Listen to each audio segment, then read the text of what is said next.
आज न्यूजरूममध्ये आपल्यासोबत आहेत महाराष्ट्राचे मुख्यमंत्री देवेंद्र फडणवीसजी आणि त्यांचं स्वागत करायला मी विनंती करतो चॅनलचे संपादक डॉक्टर समीरण वाळवेकर यांना। वाळवेकर सर त्यांना पुष्पगुच्छ देतील। थँक्यू।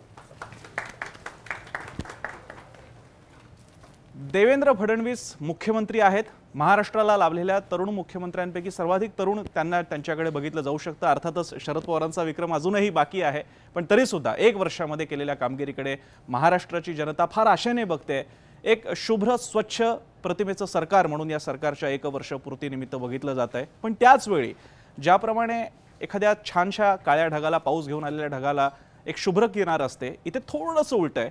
इथे शुभ्र असणाऱ्या ढगाला जे एक सरकार आहे त्याला काही प्रमाणात छटा पण आलेले आहेत, थोड्याशा काळ्या आहेत, थोड्याशा करड्या आहेत, विविध प्रकारचे वाद सुद्धा आहेत, पण त्यातूनच संवाद घडवायचा आहे। म्हणूनच तर न्यूजरूम आपण सुरुवात करूयात। मी पहिल्यांदा जातो डॉक्टर समीरण वाळवेकरांकडे। समीरण सर स्वागत तुमचं। थँक्यू। जय महाराष्ट्रमध्ये। जय महाराष्ट्र। मला आठवतंय 1 मेला आपण आमच्या चॅनलला आला होता, त्यानंतर आता वर्ष पूर्ण झाल्यानंतर पहिल्यांदा येत आहे आणि पुढच्या वर्षी नक्की भेटणार आहात इथेच याची आम्हाला खात्री आहे।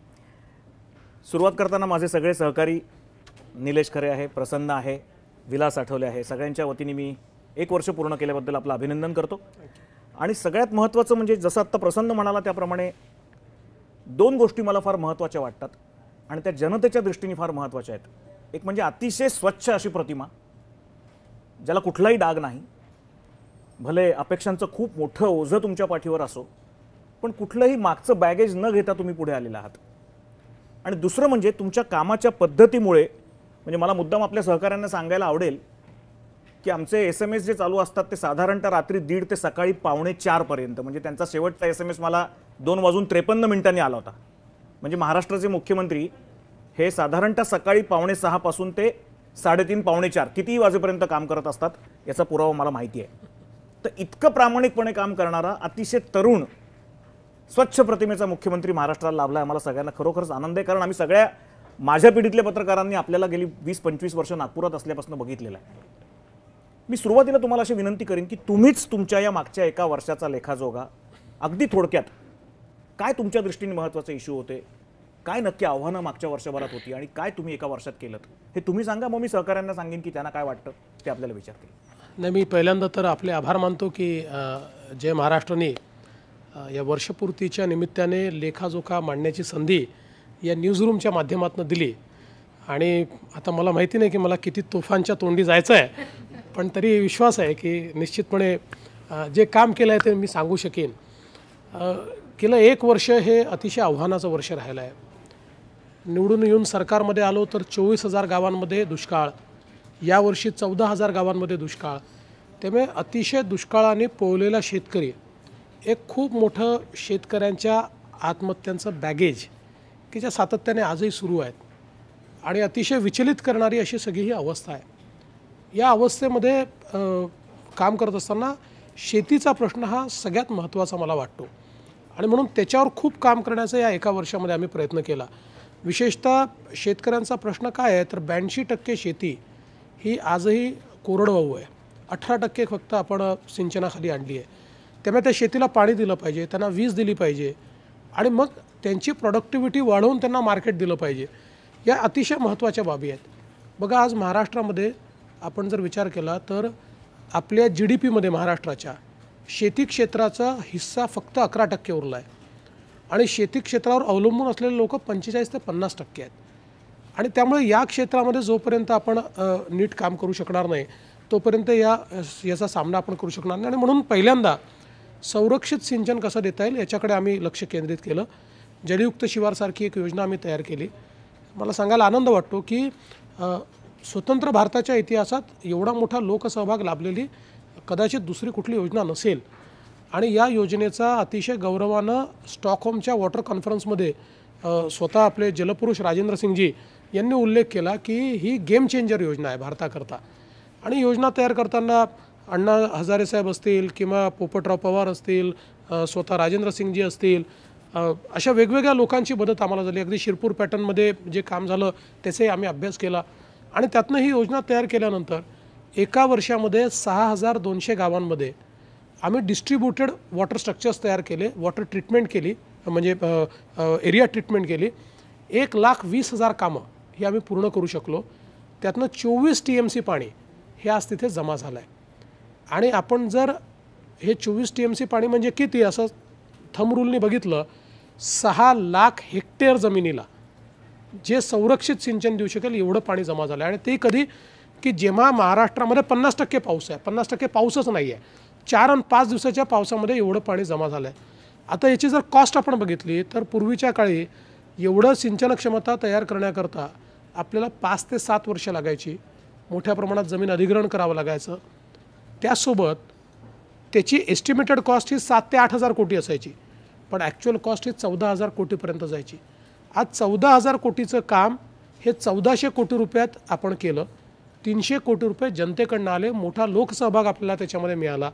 आणि म्हणून मला असं वाटतं की कृषीच्या संकटाकडे एक लॉंग टर्म प्रॉस्पेक्टिव्हमधनं पाहत असताना संरक्षित सिंचन 5 वर्षामध्ये 20,000 गावांमध्ये देण्याचा आपला प्रयत्न आहे. आणि त्यासोबत 5-5 वर्षापासून विजेचे कनेक्शन मिळाले नव्हते. अनेक शेतकऱ्यांच्या ज्या आत्महत्या आहेत त्याच्या पत्रामध्ये त्यांनी 3 वर्षापासून पैसे भरले पण विजेचं कनेक्शन मिळालं नाही. यावर्षी एका वर्षात 1 लाख कनेक्शन आपण दिले आहेत. आणि जे पेड पेंडिंग आपल्या इथे आहे हे जून 2016पर्यंत पूर्ण करायचं, सगळ्यांना आपण त्या ठिकाणी हे कनेक्शन द्यायचे असा आपला प्रयत्न आहे. यासोबत अनेक उपाययोजना शेतीच्या बाबतीत आपण केल्यात. विशेषतः जो आत्महत्याग्रस्त भाग आहे तिथल्या 14 जिल्ह्यातल्या 67 लाख शेतकरी कुटुंबांना आपण 2 रुपये किलो गहू आणि 3 रुपये किलो तांदूळ देतो आहे. कारण मोनोक्रॉपिंगची सिस्टीम आहे, सिंचन आपण दिलेलं नाही आहे. कॅश क्रॉप घेतला जातो आणि तो जर नष्ट झाला तर घरी खायला नाही, अशी अवस्था शेतकऱ्याची येते आहे. आज शेतकऱ्याला जे काही आपण कर्ज दिलं पाहिजे त्याची व्यवस्था उद्ध्वस्त झाली आहे. आपल्या जिल्हा बँकांपैकी 12 जिल्हा बँका अशा आहेत की ज्या कर्ज देऊ शकत नाहीत. त्यांच्या माध्यमातून देखील त्यांना पैसा देऊन आपण कर्ज देण्याचा प्रयत्न केला आहे. त्यामुळे व्यवस्था पूर्ण उद्ध्वस्त झालेली आहे. आणि या उद्ध्वस्त व्यवस्थेचा बळी कोण आहे तर तो शेतकरी आहे. आणि म्हणून या शेतकऱ्याला दिलासा देण्याचा प्रयत्न आम्ही करतो आहे. मला विश्वास आहे की येत्या 3 वर्षामध्ये परिस्थिती खूप बदललेली असेल आणि 5 वर्षामध्ये निश्चितपणे शेतकरी आत्महत्या यांच्यावर एक मोठा कंट्रोल हा आपला आलेला असेल, किंबहुना त्या फार मोठ्या प्रमाणात कमी झालेल्या असतील अशा प्रकारचा विश्वास मला आहे. त्यासोबत उद्योगांचं क्षेत्र आहे की ज्याच्यामध्ये मोठ्या प्रमाणात गुंतवणूक आपण आणलेली आहे. आज महाराष्ट्रात देशामध्ये सर्वाधिक गुंतवणूक ही महाराष्ट्रात झाली आहे. फॉक्सकॉनसारखी एक इंडस्ट्री महाराष्ट्रात येते आहे. आज आपलं जर आपण इम्पोर्ट बघितलं तर 2030 साली आपलं इलेक्ट्रॉनिक्सचं इम्पोर्ट हे क्रूडपेक्षा तेलापेक्षा जास्त होणार आहे. कारण आपण तयारच करत नाही, हार्डवेअर आपल्याकडे होतच नाही. फॉक्सकॉनसारखी एक कंपनी आली तर आज हार्डवेअरमध्ये खूप मोठं काम आपण त्या ठिकाणी करणार आहोत. आणि जवळजवळ 35,000 कोटी रुपये त्यांनी गुंतवायचं ठरवलं आहे, काम सुरू केलेलं आहे. आता लगेच भाड्याची जागा घेऊन त्या ठिकाणी पहिलं युनिट टाकून मार्चपर्यंत पहिलं इक्विपमेंट तयार करायचं इतकी त्यांची तयारी चाललेली आहे. अशा अनेक गुंतवणूक या ठिकाणी आणण्याचा प्रयत्न आम्ही केला आहे. त्यामुळे मेक इन इंडियाच्या धर्तीवर मेक इन महाराष्ट्र, कारण जी तरुणाई आपल्याकडे आहे त्या तरुणाईला हाताला काम द्यावं लागेल. अशा वेगवेगळ्या क्षेत्रांमध्ये, म्हणजे मला असं वाटतं मी सगळ्या क्षेत्रांचं आता सांगत नाही कारण आपल्या प्रश्नातनं एकेका क्षेत्राचं उत्तर देखील येईल, पण प्रत्येक क्षेत्रामध्ये पथदर्शी सुरुवात करण्याचा प्रयत्न आम्ही केला आहे. काही ना काही अचिव्हमेंट आमची आहे. मला असं वाटतं की 1 वर्षामध्ये फार तर काही सगळ्या गोष्टी बदलता येतील असं नाही आहे, पण ज्या दिशेने आम्ही जायचं ठरवलं होतं त्या दिशेने आम्ही निघालो आहोत. मला विश्वास आहे की ती दिशा नक्की योग्य आहे आणि त्या दिशेने आम्ही महाराष्ट्राला निश्चितपणे विकासाकडे नेऊ. CM साहेब, सुरुवात करताना अगदी एक मूलभूत प्रश्न विचारायचा आहे जो सर्वात जनसामान्यांच्या दृष्टीने, उद्योजकांच्या दृष्टीने, व्यवसायांच्या दृष्टीने महत्त्वाचा आहे. आपल्या राज्याच्या डोक्यावर 3.25 लाख कोटी रुपयांचं कर्ज आहे. दर वर्षाला त्याचा कित्येक हजार कोटीचा आपल्याला इंटरेस्ट, व्याज भरावं लागतं. आत्ता नेमकी परिस्थिती काय आहे? मला माहिती आहे की मागच्या सरकारचं कर्ज किती होतं, त्या पार्श्वभूमीवरच आपल्याला सुरुवात करायला लागली आहे. एका वर्षात काही सगळं नील होणार नाही, नवीन अकाउंट करता येणार नाही.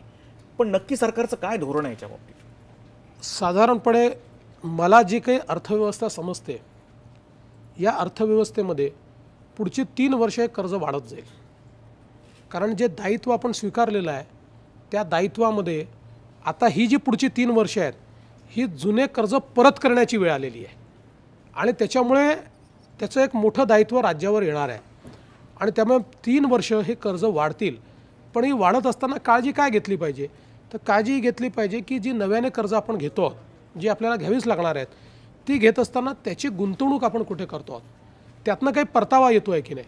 आमचा प्रयत्न असा असेल की नवीन कर्ज घेत असताना ती कर्ज ही जास्तीत जास्त कॅपिटल अकाउंटवर घेतली पाहिजेत आणि त्यातनं आपल्याला नवीन मत्ता तयार करता आली पाहिजे. ती जर तयार झाली तर महाराष्ट्रासारख्या राज्यामध्ये कर्जाची योग्य गुंतवणूक झाली तर टॅक्सेसच्या रूपानं त्याचा परतावा मिळतो आणि त्यामुळे राज्य सुदृढ परिस्थितीकडे जातं.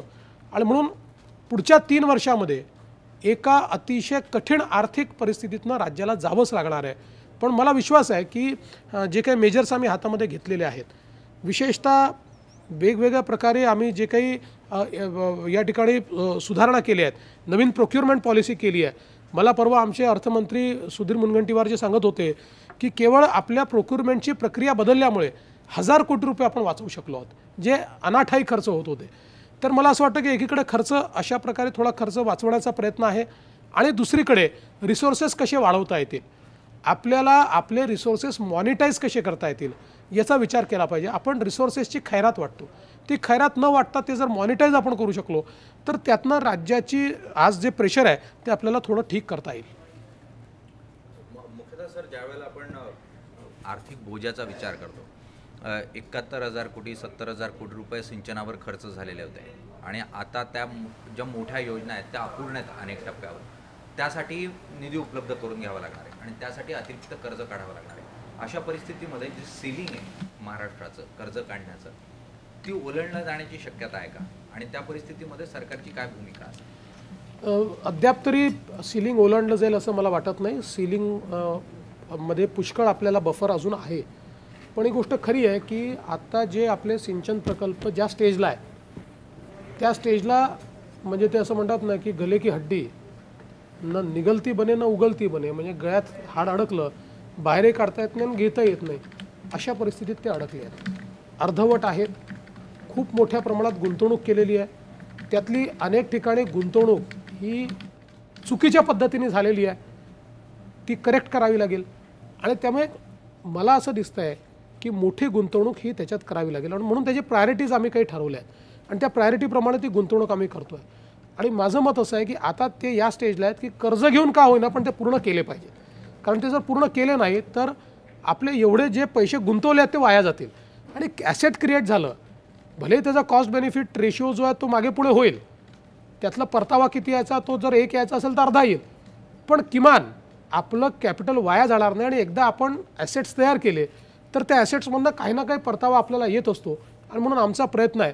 त्यामुळे कर्ज घ्यावं लागलं तरी देखील हे काही मेजर प्रोजेक्ट तरी आम्ही पूर्ण करू.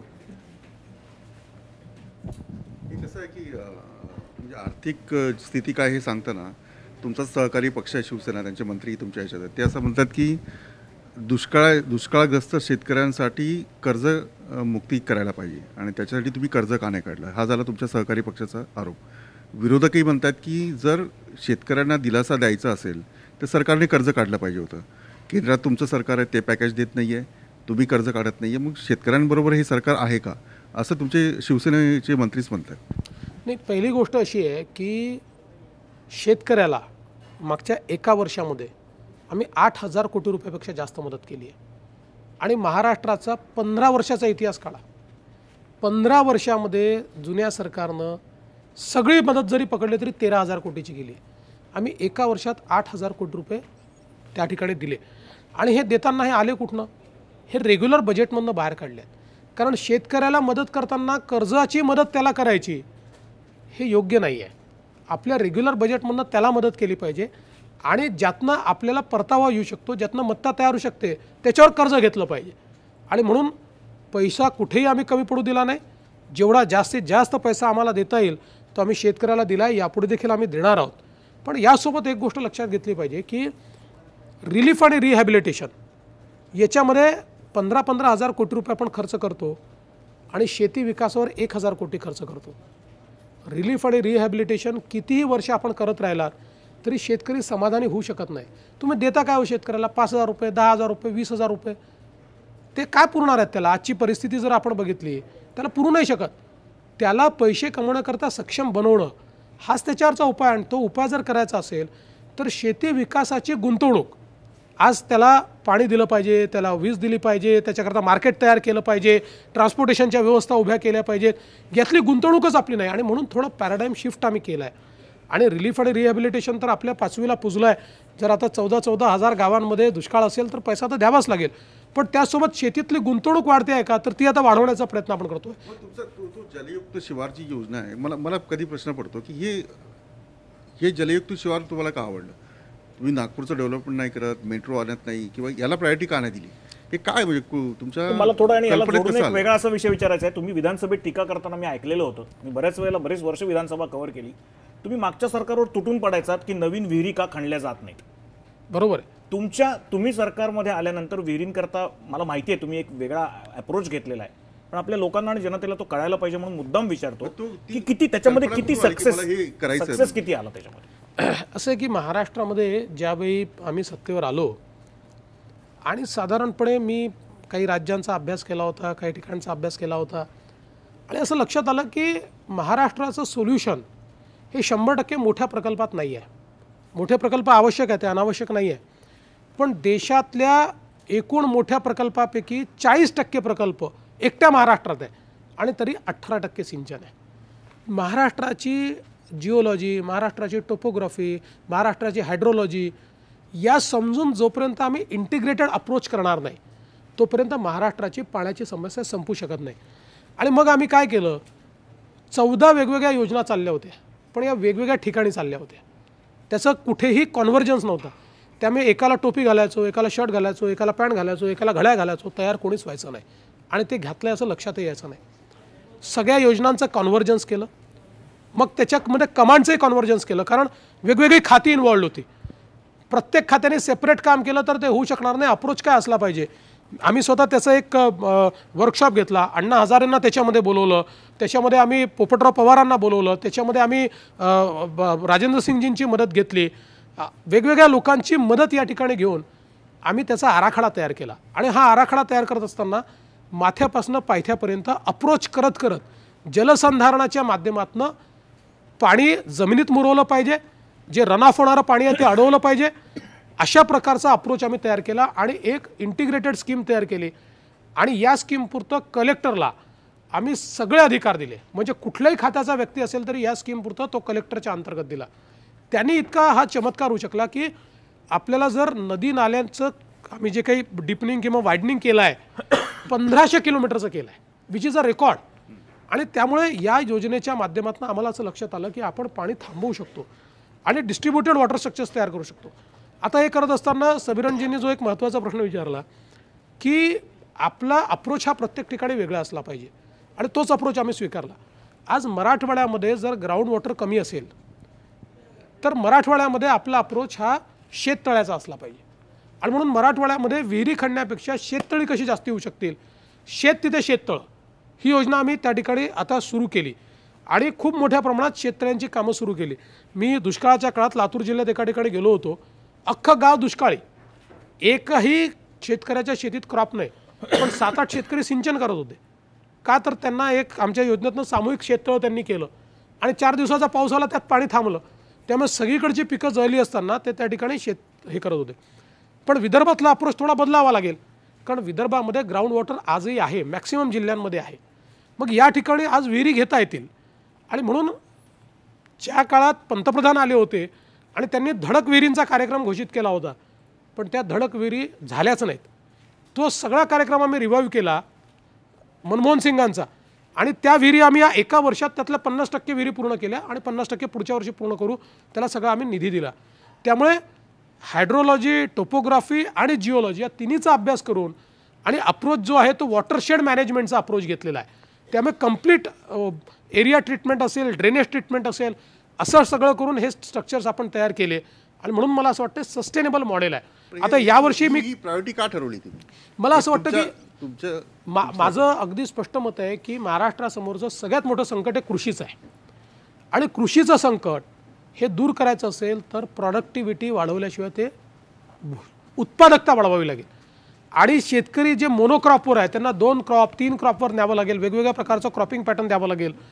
या दृष्टीने पहिल्यांदा पाणी दिलं तर आमच्या शेतकरी त्याला पाणी आणि वीज मिळाली की तो चमत्कार करतो. तुम्हाला असं वाटतं की ऊसाची प्रायोरिटी आणि सतत लोकांना ऊस जे काही आतापर्यंत सवय लावतोय, जास्ती कॅश क्रॉप आहे म्हणून ऊस लावा, ही आता प्रायोरिटी आणि प्रेफरन्स बदलण्याची वेळ आलेली आहे? खरी गोष्ट आहे, अगदी बदलण्याची वेळ आली आहे. पण एक गोष्ट आपण समजून घेतलं पाहिजे की हे एक वर्षभरात बदलेल असं नाही आहे. कारण ऊसाच्या बाबतीत शेतकऱ्याला फायदा काय आहे, तर ऊस हे सस्टेनेबल क्रॉप आहे.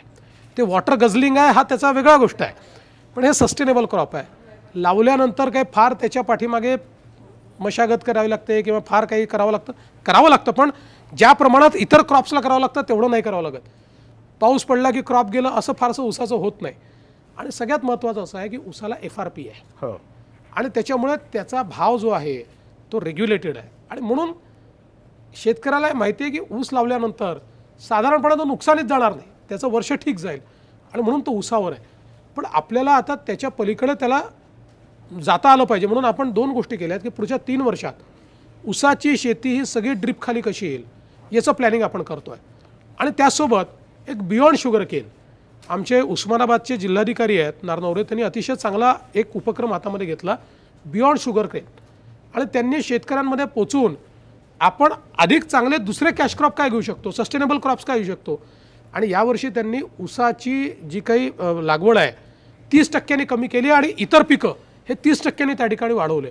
मला असं वाटतं की असे अल्टरनेटिव्ह देऊनच आपण ऊसापासून दूर नेऊ शकतो. विशेषतः मला कधीकधी या गोष्टीचं दुःखही होतं, वाईटही वाटतं की जे टोटल वॉटर स्ट्रेस्ड एरिया आहे, सोलापूरचा काही भाग असेल, उस्मानाबादचा काही भाग असेल, अख्खा मराठवाडा असेल, हा वॉटर स्ट्रेस्ड भाग आहे. आणि दुर्दैवाने इथे आपण शुगर आणि शुगर केन, ऊस हाच मुख्य क्रॉप बनवून टाकलेला आहे. मला असं वाटतं की थोडंसं काहीतरी शिफ्टिंग आपल्याला करावं लागेल, त्याला भरपूर लोकप्रबोधनही करावं लागेल. राज्याचे मुख्यमंत्री देवेंद्र फडणवीस यांच्यासोबत आपला हा संवाद न्यूजरूममध्ये सुरूच आहे.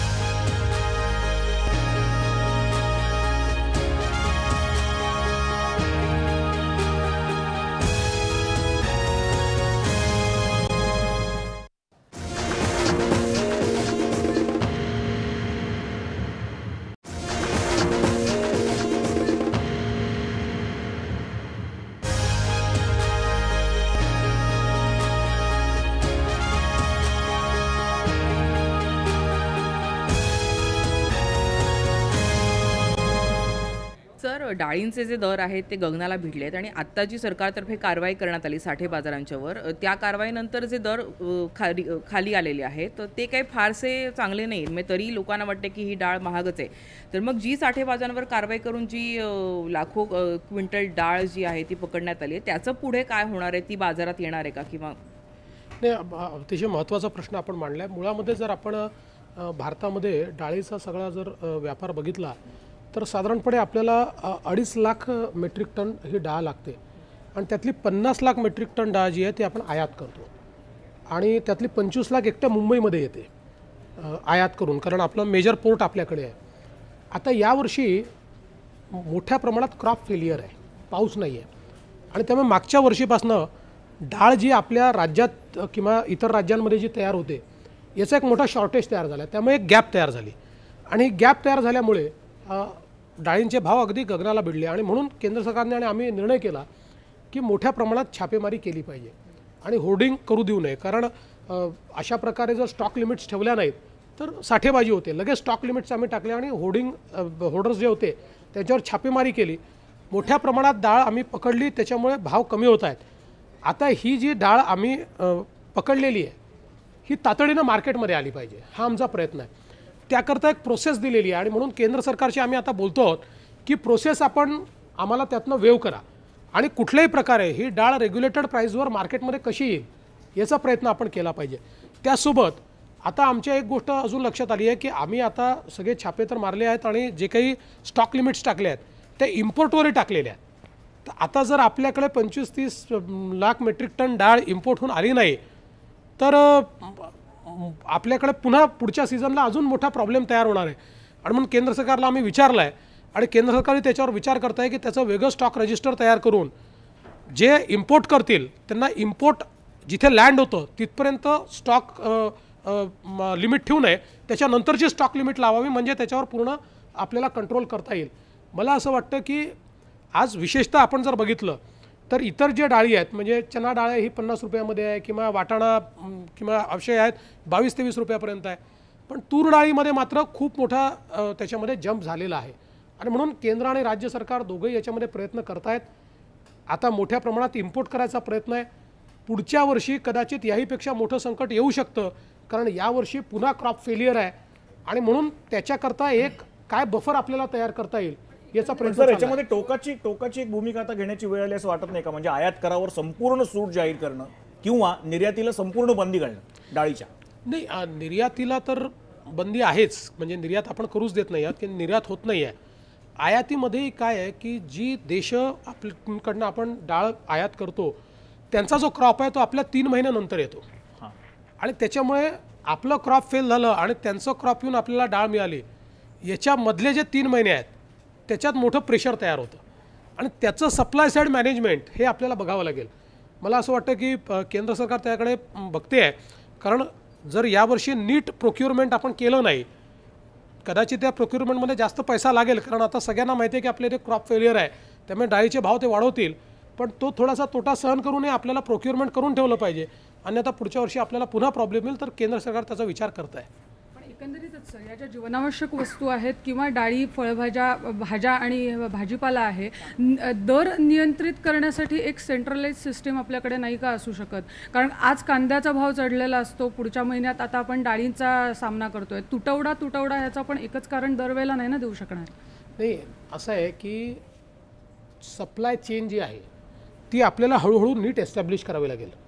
याचं कारण कांद्यामध्ये जर आपण बघितलं तर एक काळ कांद्याचा असा असतो की ज्यावेळी कांद्याचे भाव आसमानाला भिडतात आणि दुसरा काळ असाही येतो की तोच कांदा फेकून द्यावा लागतो, कारण ट्रान्सपोर्टेशनचे चार्जेस परवडत नाही. आणि म्हणून आता त्याच्यामध्ये सरकारने कांद्याच्या चाळी तयार करणं, कांद्याचं स्टोरेज तयार करणं हे सुरू केलेलं आहे. ही सप्लाय साईड मॅनेजमेंट आपल्याला करावी लागेल. आता कांद्याच्या बाबतीत जवळजवळ 9 राज्य कांदे तयार करतात आणि या 9 राज्यांचा सीझनही वेगवेगळा आहे, म्हणजे असा डिस्ट्रीब्युटेड कांद्याचा स्टॉक हा देशामध्ये तयार होतो. आज गेल्या अनेक वर्षामध्ये सप्लायची जी चेन आपण तयार करायला पाहिजे होती की ज्यातनं सप्लाय साईड मॅनेजमेंट होतं, म्हणजे याच्यात शेतकऱ्याचं किती नुकसान होतं बघा, की एक दिवस त्याला खूप भाव मिळतो आणि त्याला खूप भाव मिळायला लागला की साहजिक आपल्याला देखील 200 रुपये, 150 रुपये, 100 रुपये किलोनी गोष्टी घ्याव्या लागल्या तर सामान्य ग्राहकाला अडचण होते, त्यामुळे तो ओरडतो. आणि दुसरी वेळ अशी येऊन जाते की शेतकऱ्याला अक्षरशः ट्रान्सपोर्टेशनला परवडत नाही. म्हणून ही सप्लाय साईड जी चेन आहे ती तयार करण्याकडे केंद्र सरकारने अधिक भर दिला आहे. अधिक जास्त कोल्ड स्टोरेजेस झाले पाहिजे, अधिक जास्त वेअरहाऊसिंग झालं पाहिजे, याची पॉलिसी केंद्र सरकारने आणली आहे. राज्य सरकारही त्याच्यामध्ये लक्ष घालतं आहे. ते जर आपण करू शकलो तर मला असं वाटतं की यातनं आपल्याला काही ना काही मदत होऊ शकेल. सर, कांद्याच्या साठवणुकीसंदर्भात ठीक आहे, मात्र डाळीचे जे प्रकार आहे एकूणच या डाळी साठवणुकीमध्ये ज्या पद्धतीनं छापे मारले गेलेत, मल्टीनॅशनल कंपन्या मोठ्या प्रमाणात आहेत, त्यांची नावं पुढे सरकार करत नाही. मुंबई कृषी उत्पन्न बाजार समिती जे आहेत याच्यामध्ये जे व्यापारी आहेत हे छोट्या खाणी व्यापारी आहेत, यांचीही मागणी आहे का सरकारनं छापे ज्या पद्धतीनं मारलेले आहेत त्यानंतर या मल्टीनॅशनल कंपन्यांची नावे उघड करावीत, जेणेकरून येत्या काळामध्ये अशा पद्धतीची साठवणूक होणार नाही, त्यांना कुठेतरी चाप बसेल. नाही, सगळ्यांची नावं उघडच आहे, कारण आपण पोलिसांच्या तक्रारी केलेल्या आहेत, त्याचे पंचनामे केलेले आहेत. आणि इम्पोर्टर असो, यापूर्वी असं असायचं की कुठल्याही स्टॉक लिमिटमध्ये इम्पोर्टर आणि जे मोठे रिटेलर्स आहेत त्यांना सूट दिली जायची. म्हणजे यापूर्वीच्या सरकारमध्ये कधीही तुम्ही स्टॉक लिमिटचा जर GR बघितला तर मोठे रिटेलर्स म्हणजे मॉल्स जे आहेत त्यांना आणि इम्पोर्टर्सला सूट दिली जायची. यावेळेस त्यांनाही सूट दिलेली नाही, त्यामुळे सगळीकडे छापेमारी आपण केली आहे आणि महाराष्ट्रात तर सर्वात जास्त छापेमारी आपण केली. सर, ह्या सगळ्या व्यापाऱ्यांवर जी आपण छापेमारी केली त्याच्यामध्ये कुठलाही मॉलवर छापा मारला गेला नाही अशी तक्रार हे लोक करतात. आणि मुख्य म्हणजे त्यांचं म्हणणं की जो कायदा आहे तो कुठेतरी बदलला गेला आहे आणि त्याचा फायदा हे सगळे मॉल्स घेत आहेत. 6 महिन्यापूर्वी त्यांनी त्या रिटेल भावामध्ये सगळं खरेदी केली आहे आणि ते आज जे 200 रुपयांनी डाळ विकतायत वगैरे, आणि तोच सामान्याला कुठेतरी फटका बसतोय. पहिली गोष्ट अशी आहे की मॉलवर छापा नाही मारलेला, त्यांच्या गोडाऊन्सवर मारला आहे, कारण त्याचा माल गोडाऊनमध्ये असतो. त्यामुळे सगळ्या प्रकारच्या गोडाऊन्सवर आता आपण छापेमारी केलेली आहे. म्हणजे आता कुठेही आपल्याला छोटी इन्फॉर्मेशन जरी असली तरी देखील आपण छापे मारतो आहे. आणि दुसरं असं आहे की कायद्याचा प्रश्न नाही आहे, प्रश्न एवढाच आहे की महाराष्ट्रापुढे हा नेहमी प्रश्न असतो की आपण लँडिंग पॉईंट आहोत आणि लँडिंग पॉईंट असलेल्या राज्याने जर स्टॉक लिमिट टाकत गेले तर जो काही आपल्या इथे लँडिंग होतं ते होणार नाही आणि ते जर अन्य राज्यात व्हायला लागलं तर ते देखील आपलं नुकसान आहे. आणि म्हणून ही नेहमीची एक विडंबना आपल्यापुढे असते की स्टॉक लिमिट टाकली तर लँडिंग होत नाही, लँडिंग झालं आणि स्टॉक लिमिट ठेवली नाही तर त्याचं होर्डिंग होतं. यातनं काही ना काही मार्ग आपल्याला काढावा लागेल. आम्ही त्याच्यावरच विचार करतो. असं जे भ्रष्टाचार वाढत चालला आहे, ठाणेमध्ये परमानंट बिल्डिंग सुसाईड केला, त्यांची डाळी सापडली, त्यात अनेक नावंही होती अधिकाऱ्यांचे, नगरसेवकचे. पण आपण बघायला गेलं, एका बिल्डरला इमारत बांधताना 50हून जास्त परवानगी लागते, पण याची जेवढे विंडोज आहेत प्रत्येक विंडोवर त्याचे कार्ड फिक्स आहेत. रेड कार्ड काय आहे, त्याचं तुमचं म्हणणं काय? नाही, ही अतिशय गंभीर घटना घडली आहे आणि या घटनेने 2 गोष्टी याच्यातल्या महत्त्वाच्या आहेत. पहिली गोष्ट की आज महानगरपालिकांमध्ये ज्या काही त्रासाला नागरिक असेल, बिल्डर असेल, यांना समोर जावं लागतं आणि म्हणून आता आपण राईट टू सर्व्हिस हा कायदा आणला आहे आणि महानगरपालिकांना 16 एसेन्शियल सर्व्हिसेस राईट टू सर्व्हिसच्या अंतर्गत आणायला लावले आहेत आणि आता पुढच्या 6 महिन्यात या सगळ्या ऑनलाईन आल्या पाहिजेत. हा आमचा प्रयत्न आहे आणि त्यासोबत या सगळ्या महानगरपालिकांकरता जो DCR आहे हा पूर्णपणे आता ऑनलाईन घ्यायचा आपण सॉफ्टवेअर तयार करतो आहे. मुंबईतलं जवळजवळ तयार झालेलं आहे, इतरही ठिकाणचं तयार करतो की ज्याच्यामध्ये ह्युमन इंटरव्हेन्शनच ठेवायचं नाही आहे. कंप्लीट ऑटोकॅड आणि बीमचा वापर करून त्या माध्यमातून अपलोड केलं की त्यातनं मान्यता मिळेपर्यंत एकाही व्यक्तीला त्याच्यामध्ये इंटरफिअरन्स करता येणार नाही, असा आपला प्रयत्न आहे. आणि त्यामुळे ई-गव्हर्नन्स आणि राईट टू सर्व्हिस ॲक्ट याच्यातनं हे सहज शक्य होणार आहे. त्यासोबत ही जी घटना घडली याच्यामध्ये जे एक नगरसेवकांचा नेक्सस आहे आणि ज्या प्रकारे काही नगरसेवक, मी सगळे म्हणणार नाही, पण काही नगरसेवक हे ब्लॅकमेलर झाले आहेत. आम्ही हे ठरवलं आहे की हे सहन करायचं नाही.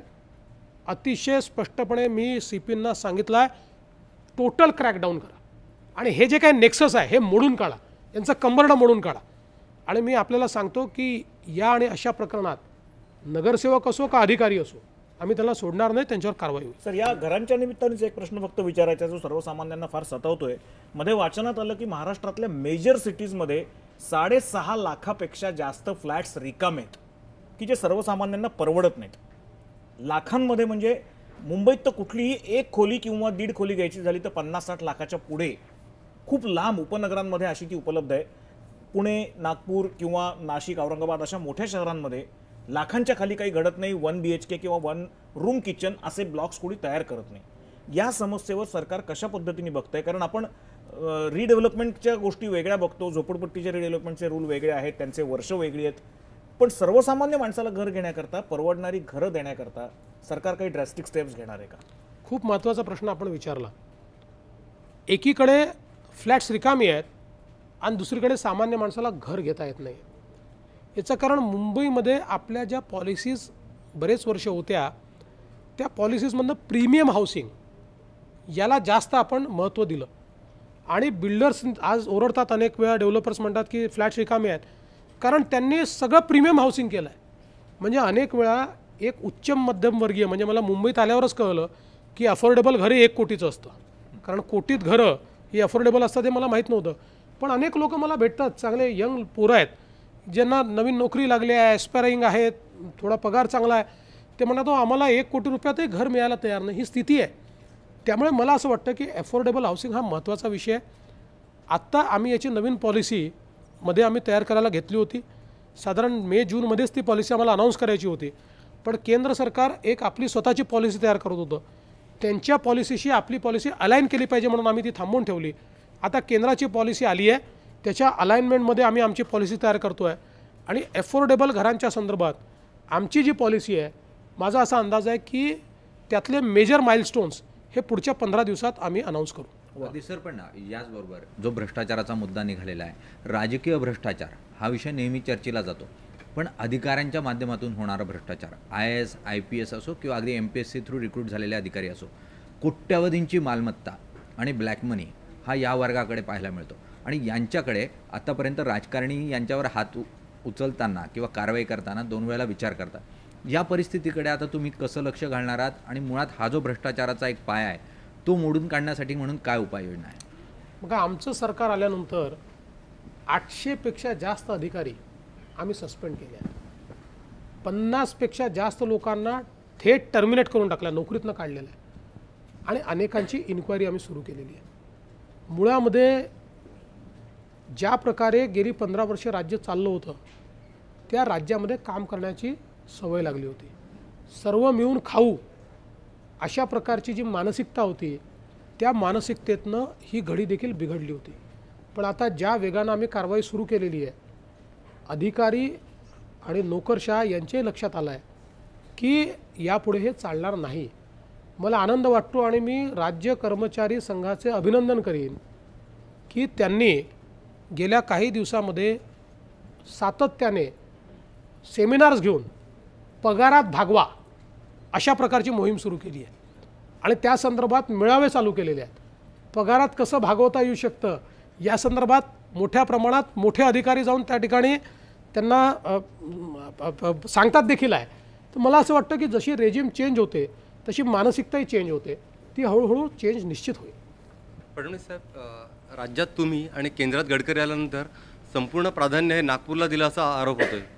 म्हणजे एम्स असो किंवा IAS सारखी संस्था असो किंवा IIM असेल, ते तर औरंगाबादवरून तिकडे नेल्याचा आरोप होतोय. मेट्रो असेल, सगळ्या प्रायोरिटी नागपूरला दिल्या जातात, असं का? पहिली गोष्ट अशी आहे की IIMच्या संदर्भातला मी पहिलं उत्तर आपल्याला देतो. IIM हे नागपूरलाच अनाऊन्स झालं होतं. औरंगाबादच्या उद्योजकांनी, आणि ते फार चांगले आहेत, म्हणजे औरंगाबादचे उद्योजक हे अतिशय कृतिशील आहेत, त्यांचं म्हणणं असं होतं की हे औरंगाबादला झालं पाहिजे आणि त्यामुळे त्यांनी एक मोठी मोहीम उघडली की औरंगाबादला IIM करा. तोपर्यंत नागपूरला IIM अनाऊन्स झालं होतं, त्याची जागा आम्ही देऊन चुकलो होतो आणि म्हणून मी त्यांना सांगितलं की तुम्हाला इंटरनॅशनल रेप्यूटची दुसरी इन्स्टिट्यूट मी देतो आणि इन्स्टिट्यूट ऑफ डिझाईन ही त्यांना आपण दिली त्या ठिकाणी, जी पुण्याला सँक्शन झाली होती. पण ती सांगितलं मी की केंद्र सरकारने आपल्याला विचारलं होतं की पुण्याला तुम्हाला करायचे किंवा अन्यत्र कुठे करायचे तसं आम्हाला कळवा. आम्ही सांगितलं की चॉईस असेल तर आम्हाला औरंगाबादला करायची आणि त्यांनी ते मान्य केलं. नागपूरमध्ये आज काही संस्था निश्चितपणे आल्या आहेत, पण माझं म्हणणं असं आहे की नागपूर हे मध्यवर्ती शहर आहे, राज्याची उपराजधानी आहे आणि किती वर्ष विदर्भाला आपण उपेक्षित ठेवला आहे. त्यामुळे काही संस्था जर नागपूरमध्ये झाल्या तर अनेक लोकांच्या पोटात का दुखायला लागलं. म्हणून माझं मत असं आहे, नागपूर असो औरंगाबाद असो, सगळ्या ठिकाणी इंटरनॅशनल नॅशनल रेप्यूटच्या संस्था आल्या पाहिजेत. आता औरंगाबादमध्ये आपल्या राज्यामध्ये एकही नॅशनल युनिव्हर्सिटी नाही आहे, त्यामुळे नॅशनल युनिव्हर्सिटी औरंगाबादला यावी किंवा आहे त्या युनिव्हर्सिटीला तो दर्जा मिळावा हा प्रयत्न आम्ही सुरू केलेला आहे आणि त्याच्या संदर्भात कुलगुरूंनी माझी भेट मागितली आहे, त्यांनी आराखडा तयार केला आहे. मी स्वतः तिकडे मंत्र्यांशी बोलतो आहे. मला असं वाटतं की हे जे मागास भाग आहेत या भागांमध्ये संस्थेचं जाळं उभं राहणं, त्यातनं मानव संसाधन तयार होणं, कारण मानव संसाधन हे मॅग्नेट असतं इंडस्ट्री करता आणि म्हणून तोच प्रयत्न आमचा आहे. पण एकूण साहेब तुम्ही असं म्हणाला होता की म्हणजे सत्तेवर आल्यानंतरच्या पहिल्या काही भाषणांमधले मला 2 मुद्दे आठवत आहेत की एक तर टोल मुक्तीच्या बाबत आश्वासनं बरीच झाली, पण तुम्ही प्रत्येक वेळेला कसोशीने प्रयत्न करू असा शब्द वापरला आहे, म्हणून त्याबद्दल काही जास्ती बोलता येत नाही. पण आता तुमच्या सरकारला 1 वर्ष पूर्ण झालंय, तोंडावर दिवाळी आहे, त्यानिमित्ताने जय महाराष्ट्रवरनं तुम्ही किमान एका मुद्द्याबद्दल काहीतरी घोषणा करणार आहात का? ती म्हणजे ST भाड्यामध्ये किंवा STच्या प्रवाशाला किंवा STला टोलमधून मुक्तता आणि छोटी वाहनं जी आहेत, 4 चाकी छोटी वाहनं, माल वाहतूक नाही, यांना टोलमधून मुक्तता तुम्हाला 1 वर्ष पूर्ण झालंय त्याच्या निमित्ताने करणार आहात का?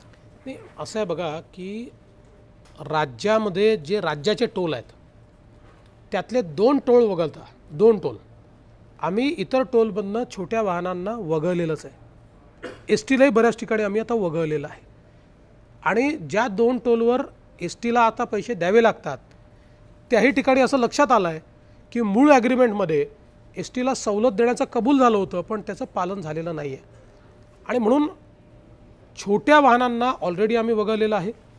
आणि आपण जर वाहनांची संख्या बघितली, आत्ता वगळलेली जी वाहनं आहेत, एकूण जो कॅश फ्लो होता त्या कॅश फ्लोमध्ये 70% वाहनं आपण वगळली आहेत आणि 30% वाहनं आता राहिली आहेत जी मोठी वाहनं आहेत. त्यामुळे मला असं वाटतं की याही पलीकडे आम्हाला जायचं आहे. पण एक्सप्रेस हायवेबाबत ज्या फिगर्स RTI मध्ये आत्ता आल्या त्या फार धक्कादायक आहेतच आणि मी या आज RTIत आज बाहेर आले असतील, गेली 5 वर्ष मी मांडतोय की अशा फिगर आहेत आणि आपल्याला मी सांगतो की दुर्दैवाने एक्सप्रेसवे असेल किंवा मुंबई एंट्री पॉईंट असेल, अशा प्रकारचे करारनामे करून ठेवले आहेत की ज्यात बायबॅकच नाही आहे आणि प्रॉफिट म्हणजे तुमची वसुली झाल्यानंतरचा जो प्रॉफिट आहे, या प्रॉफिटमधला मेजर हिस्सा हा विकासकाला जातो, तो राज्याला काय येऊ नये.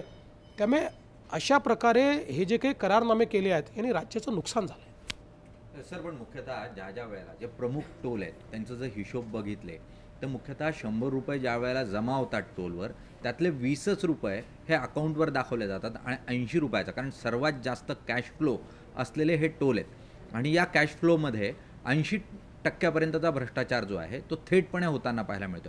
अशा परिस्थितीमध्ये, कारण राज्याचं उत्पन्न आहे ते त्यातून वाढू शकतं, अशा परिस्थितीत काय उपाययोजना असेल? कारण जे करार आहेत ते चुकीचे आहेत, पण याला पर्याय काय आता? नाही, यातला पर्याय आहे इलेक्ट्रॉनिक सिस्टीम लावणे. काही टोलवरती लागली आणि सगळ्याच टोलवरती लावावी लागणार आहे. गेलेलं प्रत्येक वाहन रेकॉर्डच झालं पाहिजे. त्याला जर सूट मिळालेली असेल तर ती सूटही रेकॉर्ड झाली पाहिजे की देवेंद्र फडणवीस यांना सूट दिलेली आहे, त्याच्यामुळे त्यांचा वाहन क्रमांकन त्यात देवेंद्र फडणवीस बसले होते आणि ते कॅमेऱ्यात आलं पाहिजे. त्याच्यातनंच आपल्याला इलेक्ट्रॉनिक सर्व्हिलन्समधनं हे करता येईल आणि तीच आमची योजना आहे. एक असं आहे की गुजरातचा 15 वर्ष नरेंद्र मोदी यांनी जो विकास केला त्याच्यावरून त्यांना मतदान झालं किंवा देशात सत्ता आली. फडणवीस साहेब, मी तुम्हाला पाहिलेल्या विधानसभेमध्ये काम करताना, जसं टोलचा मुद्दा निलेशने मांडला, टोलच्या संदर्भात तुम्ही कागद घेऊन असं टेबलवर आपटत सरकारला झोडत होता. सिंचनाच्या बाबतीत कागद घेऊन तुम्ही आपटत सरकारला झोडत होता. तुमच्या पुढे आदर्श आहेत नरेंद्र मोदींच्या गुजरात सरकारचा. एका वर्षाच्या कारकिर्दीमध्ये म्हणजे फोन केला, म्हणजे एखाद्याला प्रोजेक्ट करायचा असेल तर ती गुजरात सरकार त्यांना स्वतः फोन करतं, तुम्ही आमच्याकडे या, जसं ज्ञानोत्सव प्रोजेक्ट असेल. अशा प्रकारचं कामकाज वर्षभरात तुम्हाला प्लान आउट करता आलं का? आणि समजा आलं नसेल तर आपली जी सरकारी यंत्रणा आहे आणि गुजरातची सरकारी यंत्रणा आहे याच्यात काही फरक आहे का? असं भविष्यात तुम्हाला करायचं आहे का? ईज इन डुईंग बिझनेस हा तुम्ही मेजर इश्यू या ठिकाणी मांडला आहे. खूप काम या वर्षभरात आपण केलं आणि त्याचे इतके उदाहरणं मी देऊ शकतो की एकेका दिवसामध्ये, 2-2 दिवसामध्ये, 3-3 दिवसामध्ये, अगदी म्हणजे जर्मन कंपनीला जर्मनीमध्ये 2 दिवसामध्ये सगळे क्लिअरन्सेस आपण दिले. अशा अनेक उदाहरणं आहेत.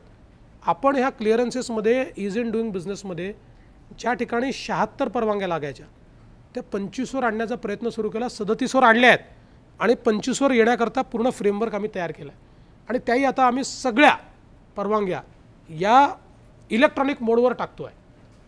त्यासोबत एक हॉटेल जर आपल्याला तयार करायचं असेल तर तुम्हाला आश्चर्य वाटेल, 120 परवानग्या घ्याव्या लागतात.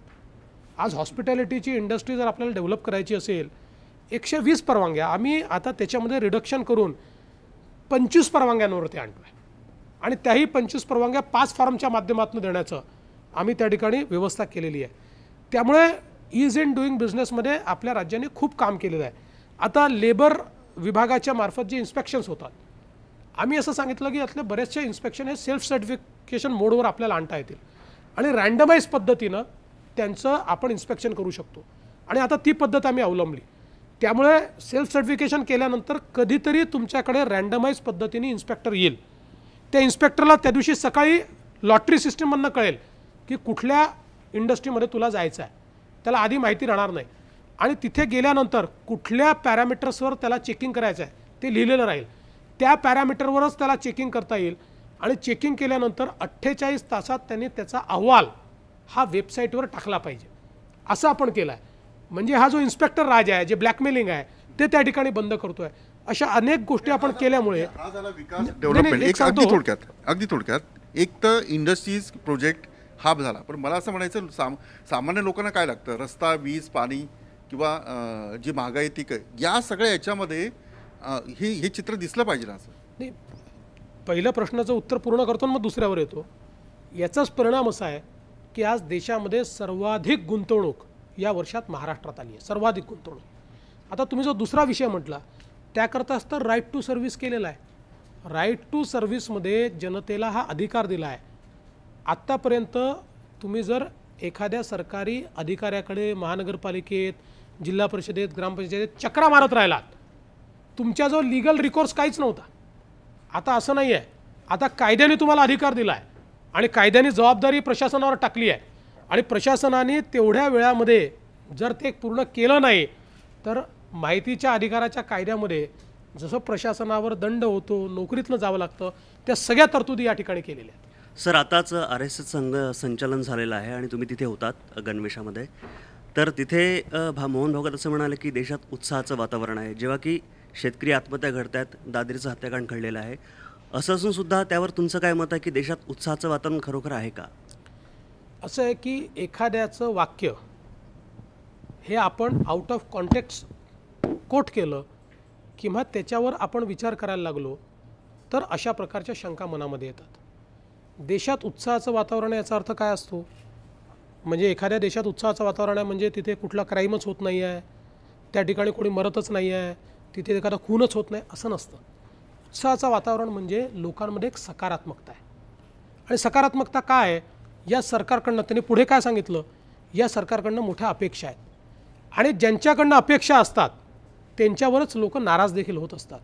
पण लोक सरकारकडनं अपेक्षा करतात ही सकारात्मकता आहे. आणि त्यामुळे मला असं वाटतं की त्यांनी अतिशय स्पष्टपणे सांगितलं आहे आणि ते देशात दिसतंही आहे की लोकांच्या अपेक्षा आहेत की मोदीजी बदल घडवू शकतात, ही सकारात्मकता आहे. आज बघा जगामध्ये चीनसारखा देश रिसेशनमध्ये चालला आहे पण जगात सगळ्यात जास्त GDP ग्रोथ आपला राहणार आहे. आपल्या इथे गुंतवणूक येते आहे, जगातनं गुंतवणूक आपल्याकडे येते आहे. हे उत्साहाचं वातावरण. एक क्लोजिंगला म्हणजे शेवटचा रिमार्क तुमच्याकडे आणि सिमरन त्याच्या आधी सरांकडे. बारीकसा प्रश्न विचारतो फक्त, तो आहे आपण आल्यानंतर असा एक मानस व्यक्त केला होता की आपल्याला विधानसभा आणि विधान परिषदेचे एक चॅनल सुरू करायचं आहे. ते नक्की कुठपर्यंत आलंय? मागच्या सरकारांनी 15 वर्षात ते सुरू केलं नाही, अनेक समित्या नेमल्या गेल्या. खरंच आपल्याला असं चॅनल सुरू करायचं आहे की लोकप्रतिनिधींवर एक शिस्त राहावी किंवा एक कामकाज लोकांपर्यंत पोहोचावं? तुम्ही जनतेचे एवढे राईट टू इन्फॉर्मेशन पासून ते ठराविक सेवा हमी देणारा कायदा इथपर्यंत कायदे केलेत, मग जे लोकप्रतिनिधी आपण तिथे करता ते लोकांना दिसण्याचं तर दिल्लीतलं पण सगळं लोकांना दिसतं, आपलं का दिसू शकत नाही? पहिली गोष्ट अशी आहे की आपण म्हणाला ते अतिशय योग्य आहे आणि ते दिसलंच पाहिजे. म्हणून आमच्या सरकारने ऑलरेडी ते दाखवणं सुरू करून दिलं आहे. आता भलेही पूर्ण वेळ दाखवता येत नाही पण जेवढा वेळ चॅनल दाखवतात, जेवढा वेळ दिसतं, म्हणजे यावर्षी आपण बघितलं असेल की मॅक्सिमम भाषणं जी आहेत ती लाईव्ह झालेली आहेत आणि त्यामुळे ते आम्ही अलाउ केलेलंच आहे. पूर्ण वाहिनी पण पूर्ण आमची वाहिनी सुरू करायची आमची इच्छा आहे. फक्त हा निर्णय सरकार घेत नाही, हा निर्णय विधानमंडळ घेतं. अध्यक्ष आणि सभापती दोघांची ती मानसिकता आहे. त्या संदर्भात बैठक झालेली आहे.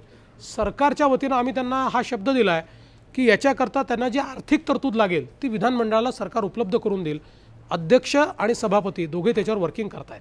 एक शेवटचा फक्त माझे एकदम 2 छोटेसे प्रश्न. एक म्हणजे आता मगाशी जसा उल्लेख झाला, आपण आता विजयादशमीच्या निमित्तानं नागपूरमध्ये होता त्यावेळी आपण तिकडच्या पूर्ण पोशाखात होता संघाच्या. त्यामुळे प्रश्न असा लोकांकडनं विचारला जातोय सोशल नेटवर्किंगवरती आहे की तुमच्या व्यक्तिगत भावना आणि तुमच्या प्रेरणा जरी मान्य असल्या तरी मुख्यमंत्री जनतेचा असतो, अशा वेळी एका संघटनेच्या पोशाखामध्ये उपस्थित राहणं म्हणजे महाराष्ट्राच्या गादीवरती मुख्यमंत्री आहेत का स्वयंसेवक मुख्यमंत्री आहेत? पहिली गोष्ट अशी आहे की भारताच्या संविधानामध्ये किंवा देशात तयार झालेल्या कुठल्याही कायद्यामध्ये किंवा देशामधल्या कुठल्याही निर्णयामध्ये संघाच्या कार्यक्रमामध्ये नागरिकांनी जाऊ नये, त्यांनी ड्रेस घालू नये असं कुठेही म्हटलेलं नाही.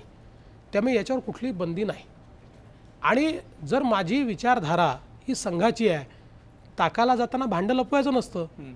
त्यामुळे मी त्या ठिकाणी गेलो. जाताना एक काळजी निश्चित घेतली, मी माझ्या स्वतःच्या गाडीत गेलो, सरकारी गाडी घेऊन गेलो नाही, सुरक्षा घेऊनही गेलो नाही. माझ्या स्वतःच्या गाडीमध्ये बसून मी त्या ठिकाणी गेलो, त्या ठिकाणी तो कार्यक्रम अटेंड केला. आणि जर मला प्रेरणा राष्ट्रवादाची, मला प्रेरणा भारतीय विचार पद्धतीची संघातनं मिळत असेल आणि त्याच विचाराने प्रेरित होऊन मी काम करत असेल तर गेलो तर काय फरक आणि एकदम शेवटचा अगदी थोडक्यात, तुम्ही मगासपासून नागपूरला आणि विदर्भाचा कसा अन्याय झाला आणि काही गोष्टी भरून निघतात हे तुम्ही मांडत होता. म्हणजे एकूणच फडणवीस सरकारच्या काळात जर का विदर्भाचं भलं होत असेल तर यापुढे वेगळा विदर्भ ही मागण्याला तिलांजली मिळालेली आहे असं आपण सगळं मानूया.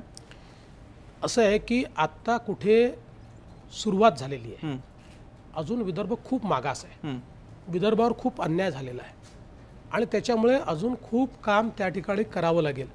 अशा मागण्यांना तिलांजली वगैरे ही तुम्ही देऊन टाकली तरी जनता देईल का, हा जनतेवरती अवलंबून आहे. एक गोष्ट मी सांगतो की या संदर्भात आपण एकच गोष्ट लक्षात घेतली पाहिजे की राज्य सरकार आता हा प्रयत्न करते की अन्याय दूर झाला पाहिजे, त्यात आम्हाला यश येवो एवढीच आमची इच्छा आहे. बाकी राज्य कुठलं करायचं, कधी करायचं हे सगळं केंद्र सरकार ठरवतं. आमच्या पक्षांची, छोट्या राज्यांची भूमिका ही स्पष्टच आहे, ती पूर्वी मांडलेली आहे.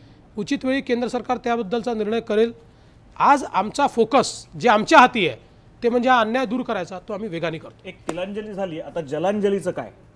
त्याचं कारण मराठवाडा, विदर्भ, आपण अनुशेषाबद्दल नेहमी बोलत असतो. एकच मुद्दा राहिला शेवटचा, तो विचारतो आणि त्याच्यानंतर प्रसन्न समप करेल. पाण्याचं समन्यायी वाटप हा फार वादाचा मुद्दा राहिलेला आहे. लोकांच्या हक्काचं पाणी त्यांना मिळत नाही आहे. वरची धरणं आणि खालची धरणं, पाणी सोडणं, पाणी अडवणं, हा गेल्या काही दिवसात प्रचंड मोठा वादाचा आणि प्रसंगी गावागावांमधल्या युद्धाचा प्रसंग आलेला आहे. काय सरकारची नेमकी भूमिका आहे याच्यामध्ये? सरकारची भूमिका स्पष्ट आहे. ज्यावेळी आपण धरणांना मान्यता देतो त्यावेळीच आपण एक कायदा तयार केला आहे आणि त्या कायद्याने कुठल्या धरणात किती पाणी आलं की त्यांनी खालच्या धरणाला किती पाणी द्यायचं हे ठरलेलं आहे. आज जर वरच्या धरणांनी हे ठरवलं की आम्ही खाली पाणीच देणार नाही तर हा अन्याय होईल. आणि त्यामुळे बरं तो कायदा असा नाही आहे की कमी पाणी इकडे असलं तरी इकडे पाणी द्या, त्याची पातळी ठरलेली आहे की किती पातळी असली तर किती पाणी दिलं पाहिजे. आज मराठवाड्यात प्रचंड दुष्काळ आहे आणि त्याच्यामुळे अशा परिस्थितीमध्ये वरच्या धरणावर राहणाऱ्या सगळ्या लोकांना, लोकप्रतिनिधींना माझी विनंती आहे की आज आपला एक भाऊ पूर्णपणे कोरडा असताना, त्याच्या प्यायला देखील पाणी नसताना आपण सिंचनाकरता किती पाणी मागायचं, ऊसाकरता विशेषतः किती पाणी मागायचं याचा एकदा विचार केला पाहिजे. राज्याची भूमिका ही स्पष्ट आहे. आमच्याकरता नाशिक विभाग आणि मराठवाडा विभाग हा सारखाच आहे, याच्यात कुठलाही दुजाभाव नाही. कायद्याने जी जबाबदारी टाकली आहे त्या जबाबदारीने आम्ही पाणी देऊ. मागच्याही वर्षी आमचं सरकार आल्यानंतर आम्ही पाणी दिलं. कायदे जे सांगेल त्या कायद्याप्रमाणे कारवाई होईल.